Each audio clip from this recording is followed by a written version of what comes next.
stores in Uptown Athens aimed at helping those who have served.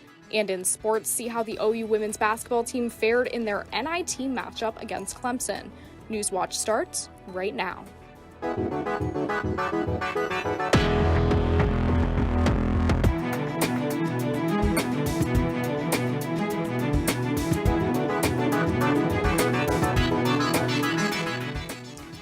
Good evening, I'm Anna Azalian, and welcome to Newswatch, your source for news impacting southeastern Ohio.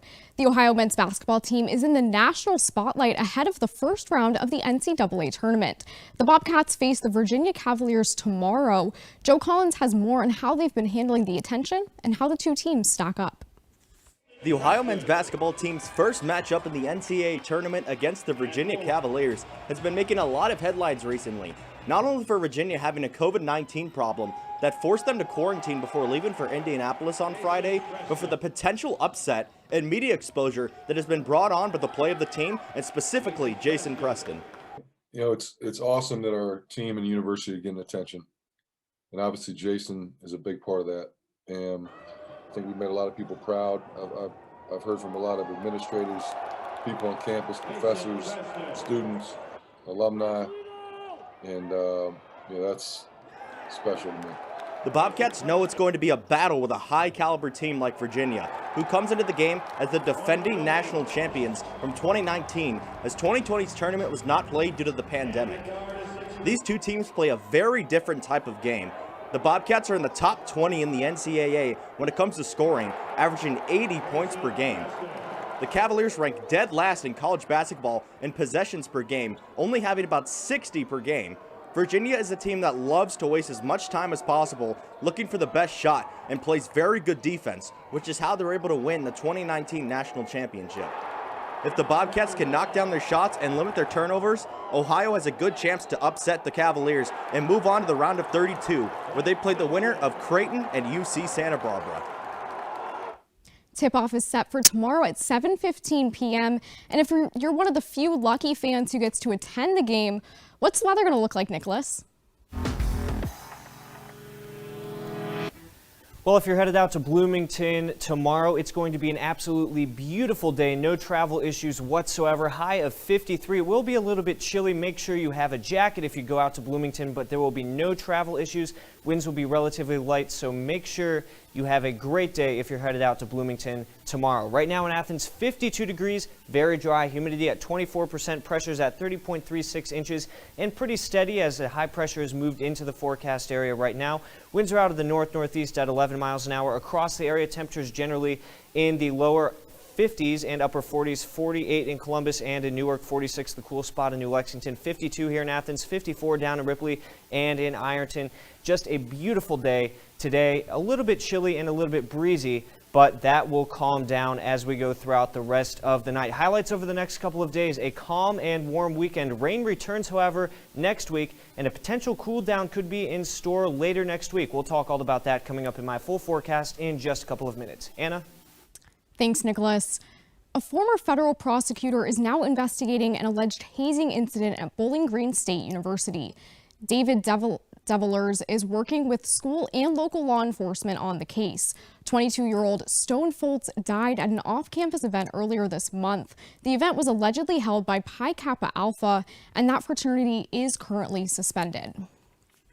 And it's been 240 days since former House Speaker Larry Householder was indicted. This is for his alleged involvement in a bribery and money laundering scheme. Yet Householder remains in office and his status doesn't look like it's changing anytime soon. Republicans in the House met privately earlier this week to discuss a possible vote to expel Householder. This comes as his trial remains pending. Current Speaker Bob Cupp declined to offer any details of the meeting and had no update on Householder's future. Cupp simply said the best thing would be for Householder to resign. However, Householder has said publicly he has no intention to do that. And see how local Uptown Athens Cafe is helping those who have served. And take a look inside Biden's visit to the CDC. These stories and more when Newswatch returns.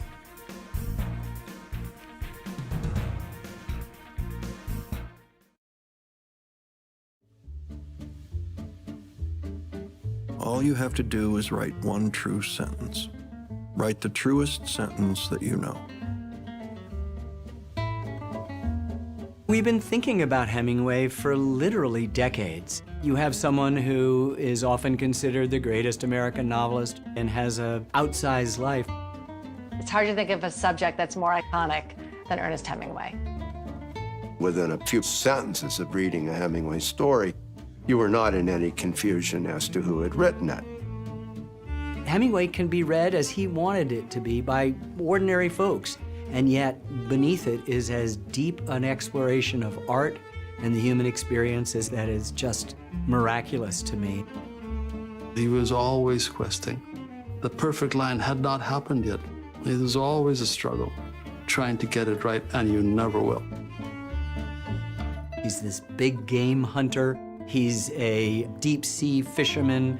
He's this lover. He's a man's man. And all of that was true, but it wasn't completely true.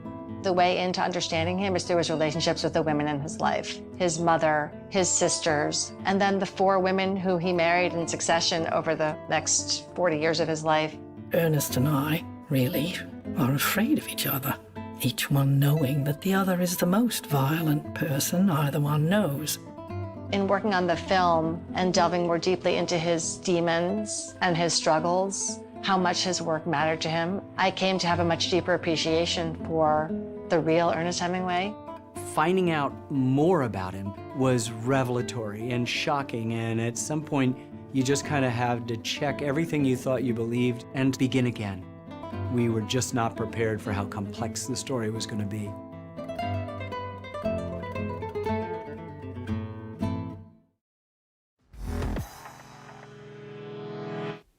A new cafe in Uptown Athens wants to serve those who served more than just a cup of coffee.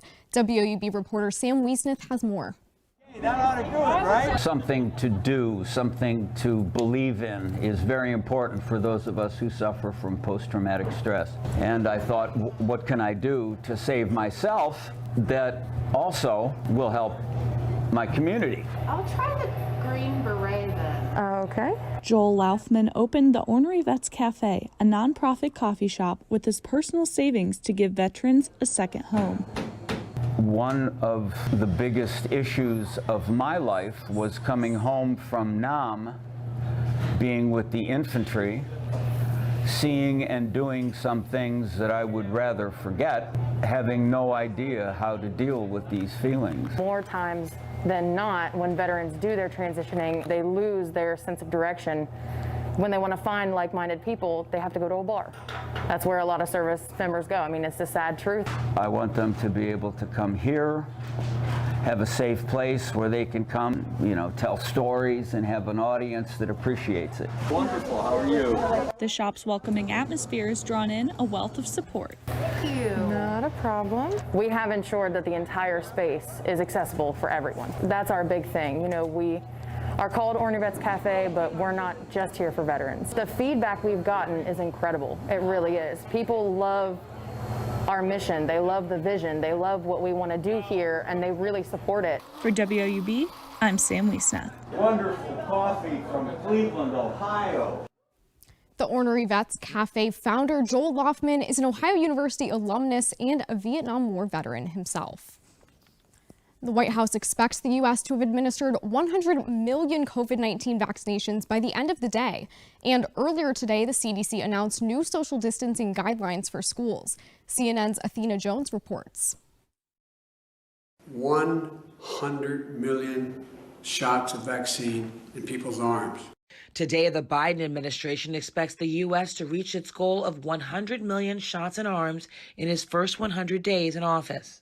The administration is crossing this goal on his 58th full day, 42 days ahead of schedule.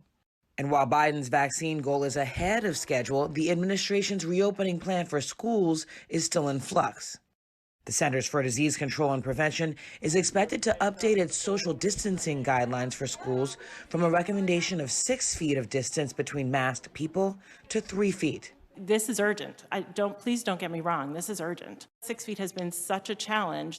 This comes as concerns are growing that the United States will experience another surge in coronavirus cases. But some states are rolling back coronavirus restrictions and easing mask mandates.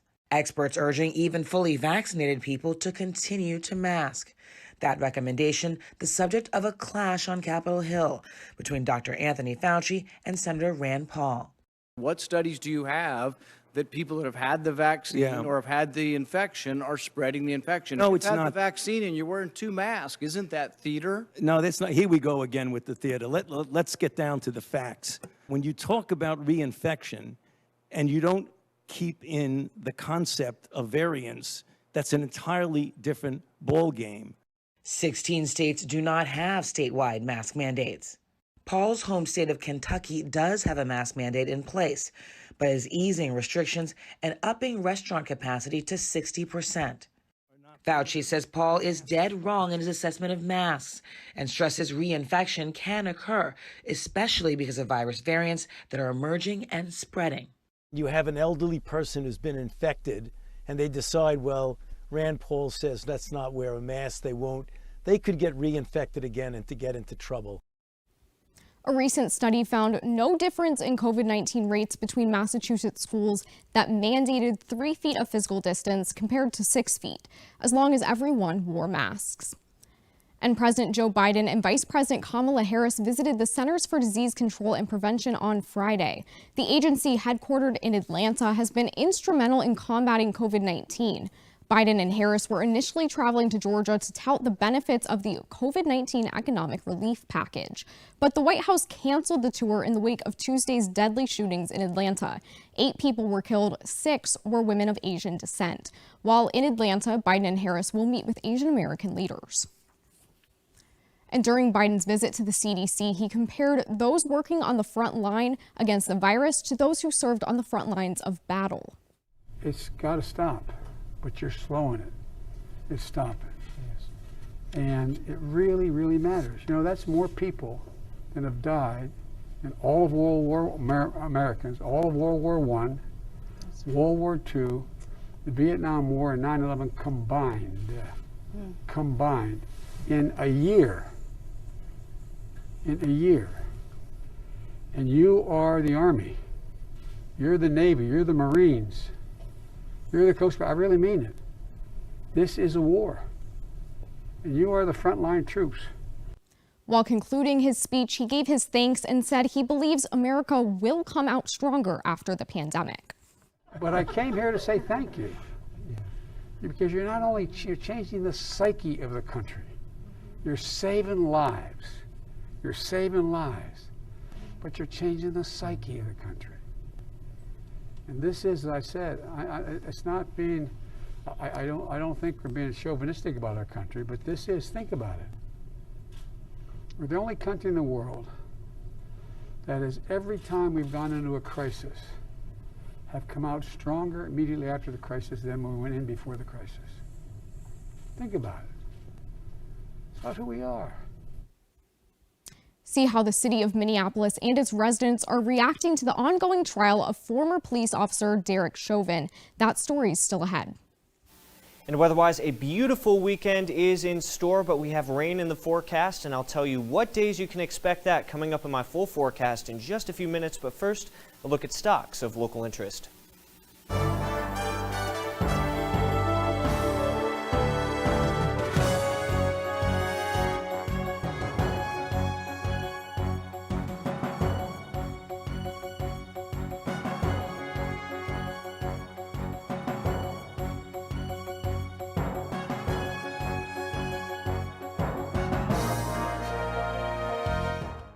Next time on Antiques Roadshow, we're revisiting Derby City to see which values have kept pace in the marketplace. This is by far the best baseball I've ever seen on the roadshow. That's nice. Oh my gosh. Kidding, right? No, I'm not kidding. Think you know which treasures are still ahead of the pack? Find out next time on Antiques Roadshow Vintage Louisville Hour 1.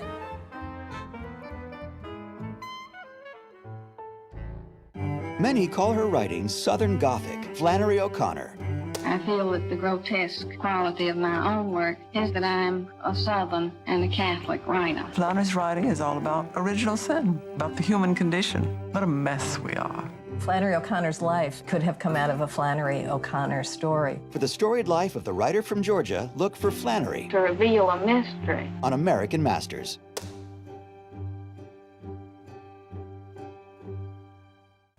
This is considered the most dangerous animal in Africa. But there's more to hippos than their cranky demeanor. They are land beasts that spend most of their time in water. They weigh around 2 tons, but can sprint faster than a human. And they are protective parents. Go beneath the surface and meet Africa's river giants.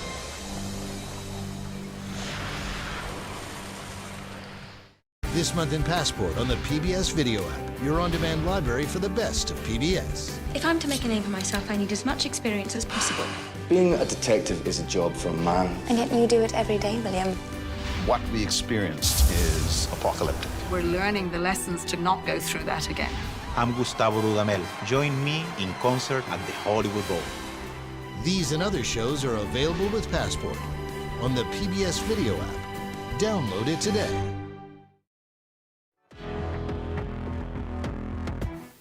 I wanted to start today's segment off with a recap of the severe weather we saw yesterday across Lawrence and Gallia counties that saw some hail and large damaging winds as well. The most intense severe weather we saw was ping pong ball size hail near Gallipolis. We'll take a look at all the severe weather reports across the WOUB viewing area. Each individual H is a hail report and a blue W is a wind report. So we had some pretty large hail to deal with yesterday across the southern and central portions of the WOUB viewing area. But as far as today goes, it is just gorgeous. Clouds have moved off to the south and east. Not a cloud in the sky right now, just a gorgeous day. All due to this ridging pattern in the jet stream. We're kind of dealing with really nothing to talk about right now. A large area of high pressure, keeping that sunshine overhead. But here's our next system looming in. We'll talk all about that in just 1 second. Surface map again, high pressure dominating. That's what's keeping us clear and a little bit cool as the northerly flow comes around from the center of this high. That will eventually switch to around a southerly flow later on this weekend and really warm us up. But first tonight, 26. It will be chilly. Make sure you have a jacket if you're going out and about. Watch for patchy frost as well. Cover up any sensitive vegetation as well. Cold. Winds will be out of the northeast at 0 to 5 miles an hour, so the winds will be calming down tonight across the area. Much of the same. Temperatures dropping into the 20s, 25 in Columbus, 26 in Jackson, 28 in Ironton. Mainly clear to partly cloudy skies all across the area. High pressure continues to dominate over the area tomorrow. Much of the same beautiful weather, but the high will be moving off to our south and east, allowing for more northerly flow, more southerly flow to infiltrate the area. 60 degrees will be the high, mostly sunny, beautiful day. If you have any outdoor activities, tomorrow is the day to do it. Warmer tomorrow as well. Winds will be out of the east-northeast. Very calm winds at 0 to 5 miles an hour. Across the area, much of the same. Temperatures generally in the upper 50s and lower 60s with mainly sunny skies. High pressure continues to move off to the east for Sunday, pumping in more warm weather for Sunday, and it'll actually warm up for Sunday. But this active weather is going to continue into next week, unfortunately. We're going to see that break this weekend, but more active weather is expected. Multiple systems are expected to come in. Here's system number 1 on Tuesday. Large mid-level energy coming in, driving scattered showers on Tuesday and widespread rain on Wednesday. Here's system number 2. This will drive thunderstorms on Thursday and into Friday as well. 10-day air masses, you can see those pieces of energy coming in. Calm weather now. Here's Tuesday's energy. Here is Friday's energy. We're going to cool you down after that system and into the 50s and upper 40s once again. And next Monday, we could also see a cool down as well. Here's that extended forecast. 60 degrees on Saturday, 62 on Sunday, mainly sunny skies. Rain and storms return to the area on Wednesday and Thursday with highs in the upper 60s. Anna? Thanks, Nicholas. Opening statements in the Derek Chauvin murder trial are quickly approaching. For many who live in Minneapolis, anxiety looms as the next phase of the trial inches closer.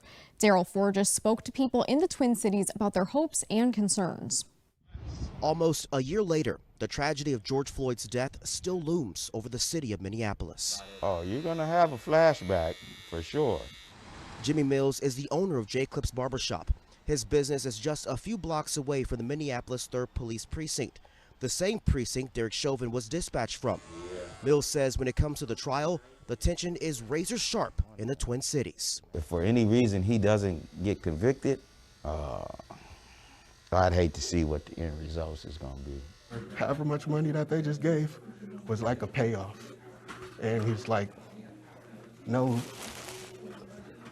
no jail time, just a payment. What is your biggest concern about this trial, when it starts and moving forward when it ends? I mean, it's just the reaction of the people, really. 30-year-old Ashley Whetstone is aware of the tension the trial has created. I just know that as a white woman, the one thing that I can do is use my voice, and I can stand up, and I can stand right next to people that are having those issues and say, I'm with you.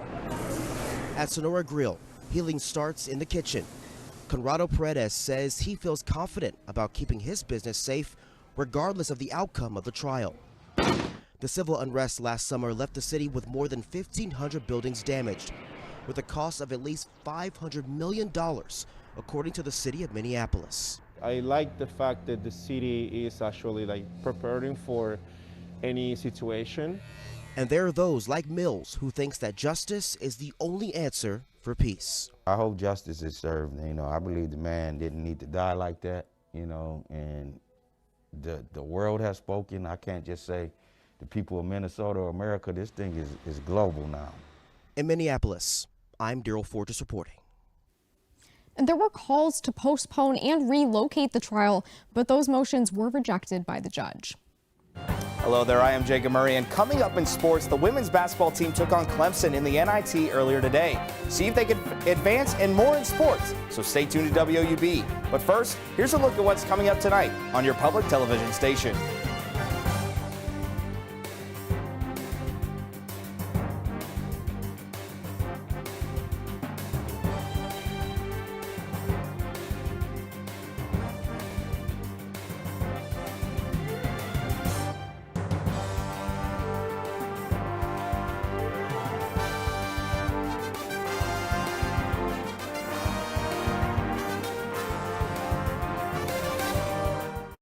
We asked families from around the country to think about what it means to get older and took them on an immersive journey 30 years into their futures to see what life might be like.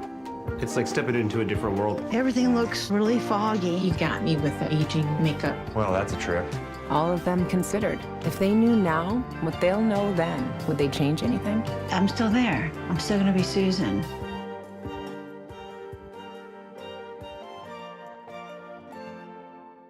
This month in Passport on the PBS Video app, your on-demand library for the best of PBS. If I'm to make a name for myself, I need as much experience as possible. Being a detective is a job for a man. And yet you do it every day, William. What we experienced is apocalyptic. We're learning the lessons to not go through that again. I'm Gustavo Dudamel. Join me in concert at the Hollywood Bowl. These and other shows are available with Passport on the PBS Video app. Download it today. This month in Passport on the PBS Video app, your on-demand library for the best of PBS. If I'm to make a name for myself, I need as much experience as possible. Being a detective is a job for a man. And yet you do it every day, William. What we experienced is apocalyptic. We're learning the lessons to not go through that again. I'm Gustavo Dudamel. Join me in concert at the Hollywood Bowl. These and other shows are available with Passport on the PBS Video app. Download it today. Many call her writing Southern Gothic. Flannery O'Connor. I feel that the grotesque quality of my own work is that I'm a Southern and a Catholic writer. Flannery's writing is all about original sin, about the human condition. What a mess we are. Flannery O'Connor's life could have come out of a Flannery O'Connor story. For the storied life of the writer from Georgia, look for Flannery To reveal a mystery. on American Masters.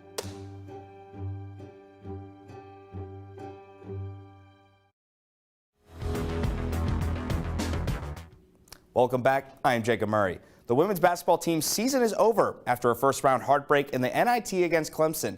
The game came down to the very end, but the Tigers pulled it out, the 65-60 ending, sending the Bobcats home. Senior Cece Hooks and Gabby Burris led the way for the Bobcats with 17 points apiece, followed by junior Erica Johnson with 11 points. The Tigers were able to take control late in this one thanks to the Bobcats' sloppy play down the stretch. Then it was a free throw game, and Clemson took full advantage of it to clinch the first round win.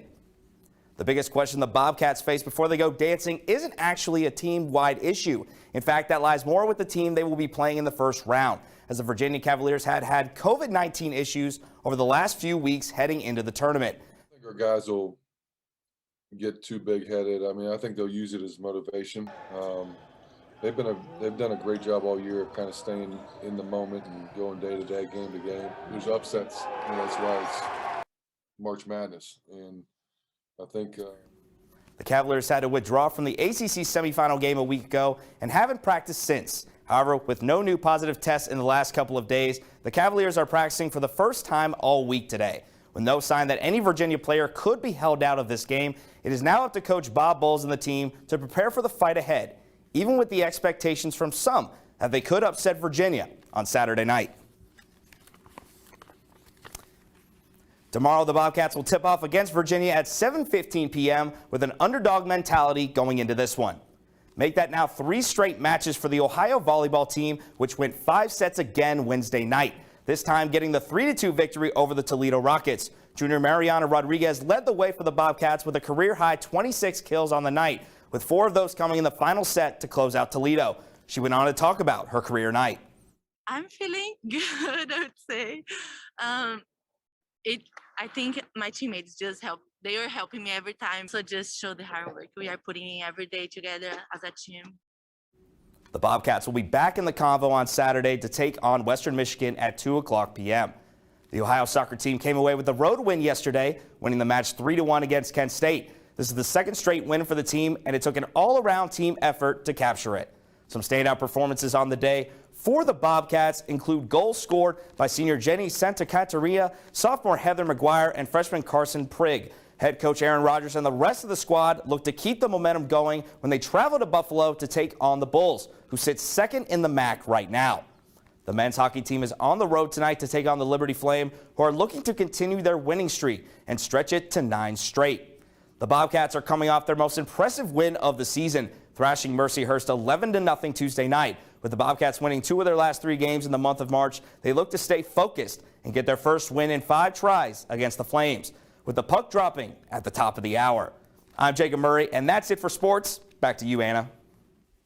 Thanks, Jacob. And this year's World Happiness Report is out, and the question as to whether COVID-19 impacted happiness has been answered. That answer is not really. For the 4th year in a row, Finland takes the top spot as happiest country. And there hasn't been much change in the list, with European nations Iceland, Denmark, Switzerland, and the Netherlands rounding out the top 5. The U.S. did manage to move up from 18th to 14th place, while the UK slipped from 13 to 18. The authors note mutual trust, in fellow residents and governments appears to be key to impacting happiness. And that happiness is measured by things like GDP, life expectancy, generosity, and social support. As for the bottom of the list, Afghanistan again took last place, with Zimbabwe, Rwanda, and Botswana filling out the least happy countries. And Nick, it's not on the list, but I think weather's probably a factor in happiness too. Well, Anna, if it is, people here in the eastern 2/3 of the U.S. are certainly going to be happy this weekend. 60 degrees tomorrow here in Athens, mostly sunny, warmer than it was today. Winds will be calmer as well. Just a gorgeous day. Any outdoor activities you will have, tomorrow will be the day to do it. Across the area, highs will be in the upper 50s and lower 60s. 61 in Ironton, 59 in Jackson, 56 in Chillicothe, 58 in Columbus, 57 is the cool spot in New Lexington. And in Newark, mainly sunny to partly cloudy skies. Extended forecast, highs remain in the lower and middle 60s for the next 7 days until we get to Friday, where we have a major cool down at 56, and that weekend could be a little bit chillier than that as well. Monday, beautiful day, 65, and rain returns to the area toward the middle of the week. Anna? Thanks, Nicholas. And that does it for our broadcast this evening. Thanks.